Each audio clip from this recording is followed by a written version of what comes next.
आजच डाउनलोड करा आणि तुमच्या आवडत्या मालिकांचा आनंद लुटा।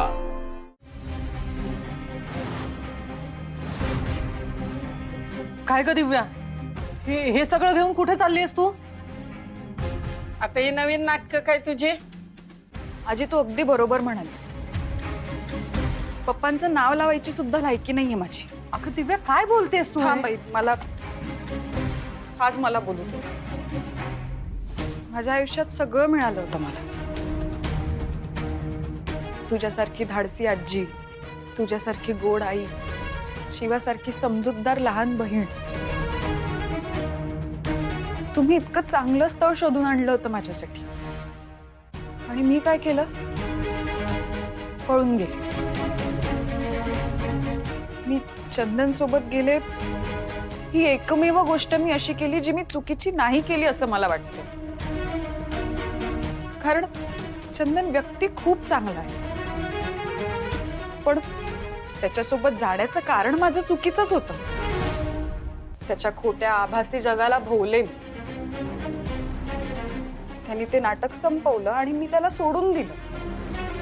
त्यांनी माफी मागितली, पश्चाताप केला, माझ्यासोबत परत उभा राहिला। आणि मी काय केलं? मी जे समजून घ्यायला हवं होतं, जे मला कळायला हवं होतं की त्यांनी हे जे सगळं केलं ते माझ्यासाठी केलं, आमच्या प्रेमासाठी केलं, पण नाही। मी काय केलं तर मी परत परत त्याचा विश्वासघात केला। तोवर त्याला त्रास दिला जोवर त्याचा प्रेमावरून विश्वासच उडून गेला नाही। ह्या सगळ्यात मी माझं स्वतःच नुकसान करून घेतलं। मला कळलंच नाही मी काय करते। तो परत उभा राहिला, स्वतःच्या पायावर सगळं केलं त्याने, मी नसून सुद्धा। मला कळलंच नाही की या सगळ्यात त्याला माझी नाही, मला त्याची गरज होती। शिवा घराची इज्जत वाचवण्यासाठी मंडपात उभी राहिली, नाहीतर माझ्यासाठी ती आपलं प्रेम विसरून जायला तयार होती एका पायावर। आणि मी तिलाच दोषी ठरवलं। शिबाईन कुठे मिळेल आई? आई तू नेहमी सावरून घेतलंस मला।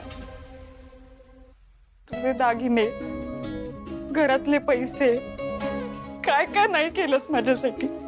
आणि शेवटी माझ्या या हवासाने मला एकटं पडलं। शेवटी पैसाही उरला नाही, तरी मी झुकले नाही।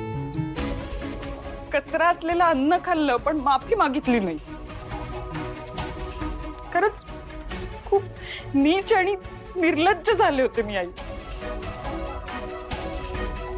खूप राग येतोय मला स्वतःवर।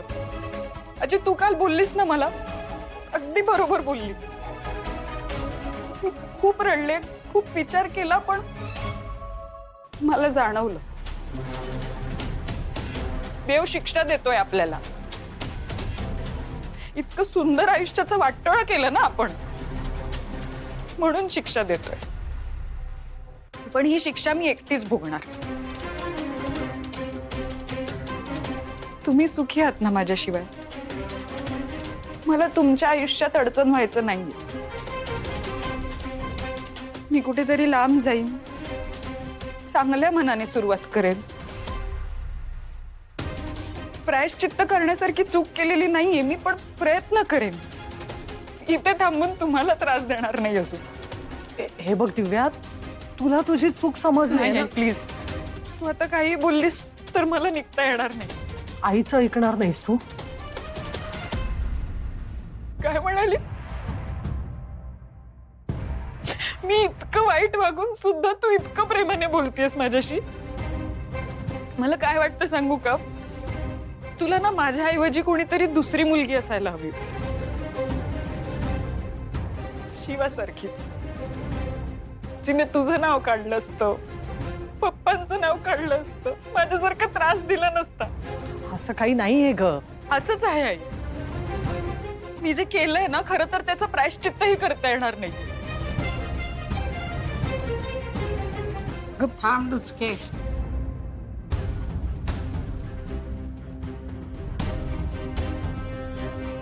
अगं तू आम्हाला नको होतीस असं कधीच नव्हतं ग. आजही तू आमासनी हवी आहेस. तुझ्यासाठी जीव तुटतो आमचा.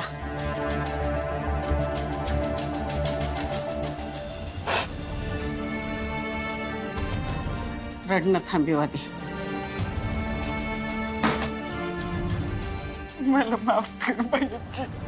रडणं थांबीव. आता इथून नवीन सुरुवात कर. अगं आम्ही समधी तुझ्या बरोबर आहोत. हा दिव्या, तुला तुझी चूक कळणं जास्त महत्वाचं होतं. भाई आज तुला तुझी चूक कळली आणि तुझं प्रायश्चित्त झालं. आता इथपासून तू नवीन सुरुवात कर. अगदी आजपासूनच कर. आणि खरं सांगू का, आम्हाला सुद्धा तुझी गरज आहे ग.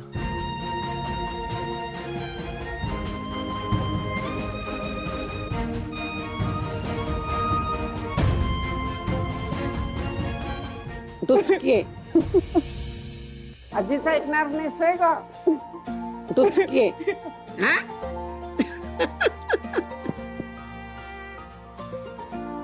स्वामी माझ्या लेकराला इथून पुढे चांगली बुद्धी द्या. आता समज चांगलं होईल बघा.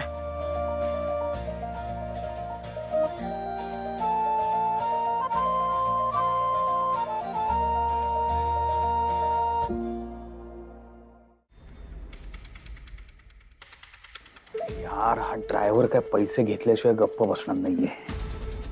पण आणू कुठून पैसे? मागच्या वेळी कीर्तीचे पैसे घेतले तर तिला संशय आला. आता काय करू?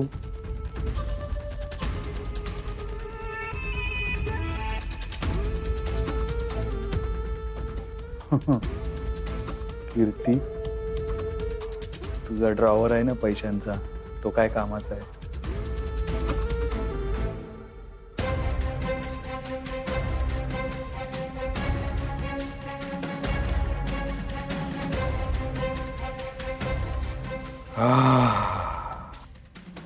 वा वा वा वा वा वा.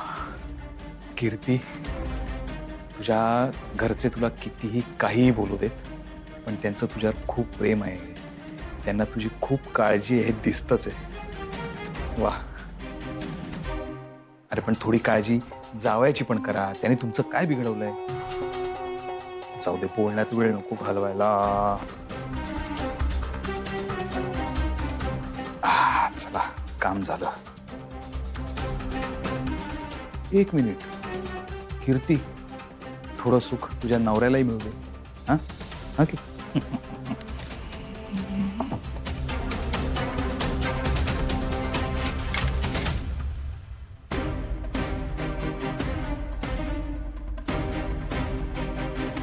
सुहास, अरे कीर्ती,